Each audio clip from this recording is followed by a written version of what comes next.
So this is a what I read in 2017 video. This is my third time trying to film this intro. This is why I don't do this often. I'm a little bit late doing this. Most people did it like back in December or the beginning of the year. But I thought I'd do it anyway because I did read quite a lot of books last year compared to how many I'd usually read. Not a lot, not the fastest reader. My eyes sometimes struggle. So there's a few books on here that had really good like fonts and like line spacing that I was just able to rush through them, but sometimes I do struggle a bit and end up rereading lines and jumping ahead in, so it can be a little bit of a chore, but I do enjoy reading, and I usually read when I'm on my breaks at work, so I don't do it too much when I'm at home, because that's like my catching up with TV series and like YouTube time, so let's get into it.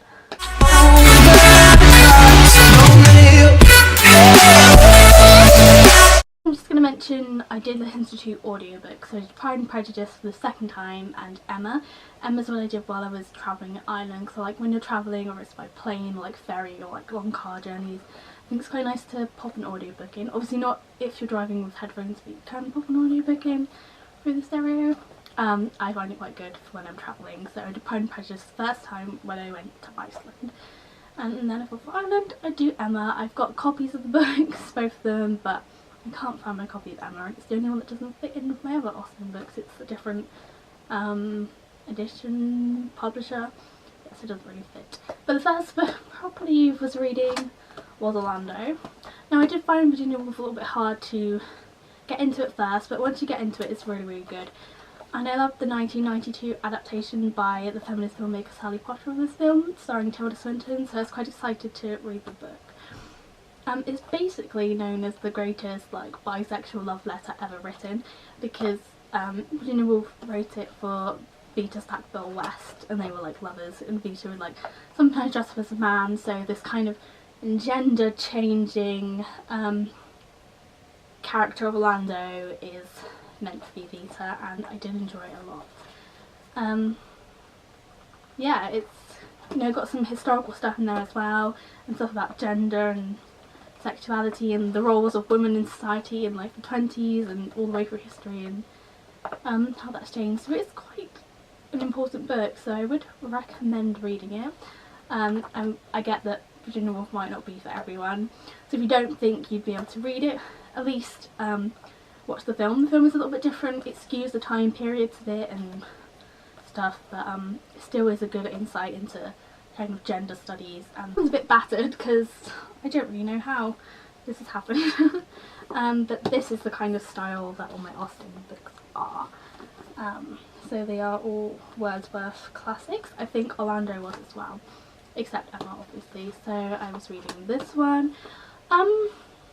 Yeah, it's good.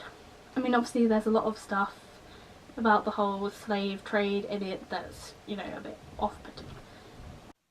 My camera died even though it literally had full battery before I started filming, but it always does that, so let's quickly flick through the rest of them on my phone. Yes. So what was I going to do? Yes, so I don't know if I've got the castle clip, but... So I also read this. It's sort of like a proper book, it's like a kind of locally published one, but I got this called Castle. There is a vlog. And it's quite interesting to read through all about like the local castles and stuff, and the history of castles. So this kind of inspired a lot of the background research also for my Castle 101 video. So yeah, this little thing I was flicking through in the summer. So yes, and I'd read it in the garden in the sun. There's an Instagram picture of that. And I also read this one in the summer, and I really enjoyed sitting out in the garden reading this. And I've been collecting historical biographies for ages, but I haven't really got around to reading one in full. I've read a bit of one and just like tapped out. But this one's the first one I read in full, and it's kind of lit a fire, and I just can't stop reading historical biographies at the moment. That's what most of the books are. And I just really enjoyed this one. So it's really well written. Oh, my camera slipped a bit. It's really well written, and she would include stuff that was happening at the time that kind of would give a bit of background but didn't go into too much detail, that it just felt like Bess was falling into the background. So all the stuff where it would go into her husband's lives before they met her, Yeah, it was really, really good, and Bess is quite a good starting point for all the other historical biographies I have, because she's kind of connected to everybody. So yeah, she was one of the jailers, Mary Queen of Scots, and she used to live with the Grey family, so connected everyone together brilliantly. Which is why I read this one next.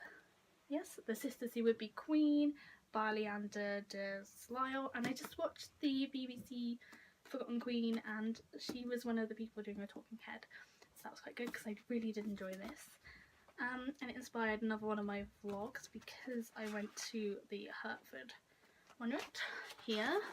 Went to this in my Salisbury Cathedral vlog. So yeah, I really enjoyed this one as well, because you hear a lot about Jane, and you know, her sister's not so much, and the love story of Catherine Grey and Edward Seymour is just, to me, it is a love story, you know, and it's got a sad ending, but they've got this beautiful tomb together, so, you know, and the inscription on the tomb talks about how they were lovers. And this one was also really well written. It would include some background stuff, but not get too heavy with it. And I think all the sisters got quite a good share of the book, really, considering, you know, you'd think, oh, Jane's the big, you know, she was the queen, or was she? But yeah, it's a good insight into them and their family, and also it goes against the whole Francis and Henry were horrible parents that a lot of people kind of shove in your face, that Jane's parents were horrible, and they probably weren't really. I mean, you know, there's a lot of expectations put on Tudor children, especially of their status being rated to royalty. So yes, it was a good, wasn't too biased, and everyone got a good share, and I like this one a lot as well. And this one was so good. My favourite one though is probably still Beth of all the ones I've read, because I also got this little one. So it's not like a proper big book, but it talks about Margaret Douglas, Mary Howard and Mary Shelton. So that's quite like insight into 16th century women, because if you haven't noticed the theme 16th century women, that's what I'm reading at the moment. So yeah, good little insight. Again, look at the font size, something I can read. And so yeah, I was expecting it to be a slightly bigger book, because you think about all the other size books and that's just on one person, it's got 3. And I know there are big books about Margaret Douglas, so I don't really know why it's just like a startery introduction to the 3 women and their lives. So next, the historical biography kind of route, I get route? Oh my god, route. It's when American, I hate it when Americans say route as well, so don't know why. Is this one. The Seymours of Wolf Hall. So I bought this back in May. I think it was featured in a vlog. In the book. Yep, The Seymours of Wolf Hall. Just like on my camera. When I was trying to look into the Wolf Hall mystery of my family tree, which still is unsolved, so someone help me with that. Yes, it talks about the Seymours, but predominantly it's about Jane and Edward. Like, I found even Thomas didn't get enough space in this book, and he was quite important, I imagine, with his whole treason, his links to Elizabeth, his marriage to Catherine Parr. It didn't get the same kind of treatment as Edward did as Lord Protector, and the other Seymours. Like, there was nothing about the other sister, and bare nothing about Henry, is it? So yeah, it's mostly Jane and Edward. And also I found the I think it would have been better if it had been Jane, Thomas, Edward, because that's the order they died in, so it would make it smoother. So you already heard, oh, Thomas died, and then you get to Thomas's bit and it's like, yeah, well, yeah. So yeah, I mean, obviously everyone already knows that both the Seymour brothers were done for treason, obviously, but yeah, I just think the order could have been changed a bit, because I know David Lloyd's, like, quite a lot of people like him, but yeah, I thought it could have been, I mean, it's not a very big book, so you probably could have wrote a bigger one and included the other Seymours a bit more, but it is like a good, again, a bit introductory, I guess. You could probably find a whole biography on Thomas Seymour and Edward Seymour if you wanted to. It's probably out there. I don't know, I just read about the women.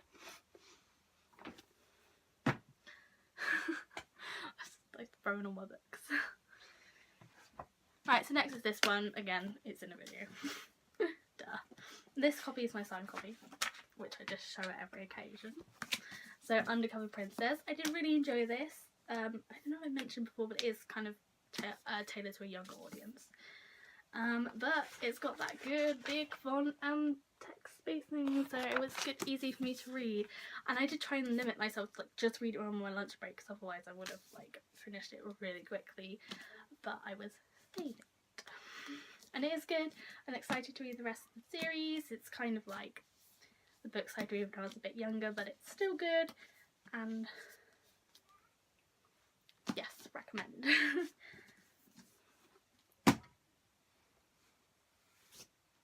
So I think this is the last one I've got. Again, I don't read that much, so.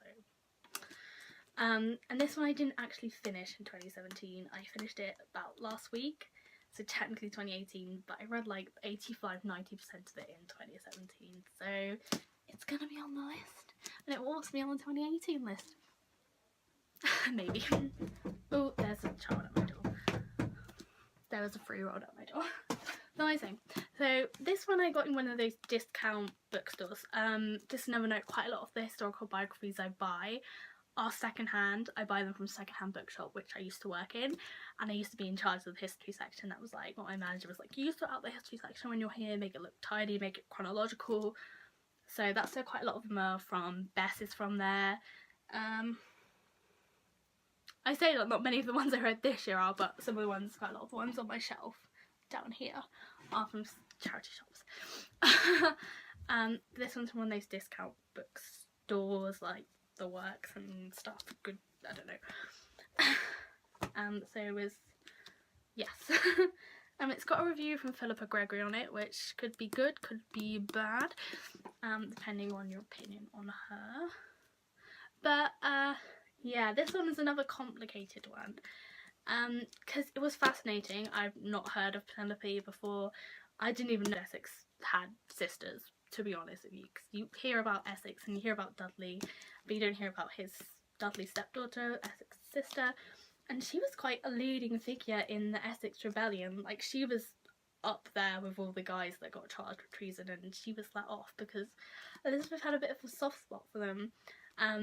She had a soft spot for Robert Essex as well. He was constantly getting away with things, but this is kind of the final straw of Essex. But so she is a very interesting character. Yes, so it is Penelope, Lady Rich, or Lady Devonshire. Yeah, and her story is quite a sad one as well, with her, you know, finally being able to marry her, like, lover, her love, and it not working out well. And she's such an interesting character. I'm surprised I hadn't heard of her before. I'm not as well versed in Elizabethan as maybe I am with Henrican, like Henry VIII's court maybe. But yeah, loads of famous poets and stuff wrote about her, dedicated stuff to her. Yeah, she's quite the character and quite a powerful woman, which I guess comes from her family. She is descended from the Boleyns, so she is the great-granddaughter of Mary Boleyn, or the great-granddaughter of Mary Boleyn, Anne Boleyn's sister. So she has the dark Boleyn eyes and the kind of reddish hair. Her mother is Lettice Knollys, who some of you may know married Robert Dudley, the Queen's favourite, and was banished from court. And so yeah, so she had that Boleyn blood and maybe Tudor blood, and she's an interesting character. So although sometimes I feel this book would talk about what was happening at the time and just be like, maybe Penelope knew about this, and it just felt a bit like stop trying to shove her into things which are unrelated. So it went on about Mary Queen of Scots for ages and like mentioned her somehow linking to it, and it just didn't work for me. But so though the book wasn't the best, I hadn't seen much about her, so I was excited to learn about a new person. And that's everything on the 2017 books. So yeah, hopefully I'll charge up my camera, and I'm going somewhere tomorrow, so there'll be a vlog. There'll be the first castle of 2018 already, hopefully, so ta-da! Alright,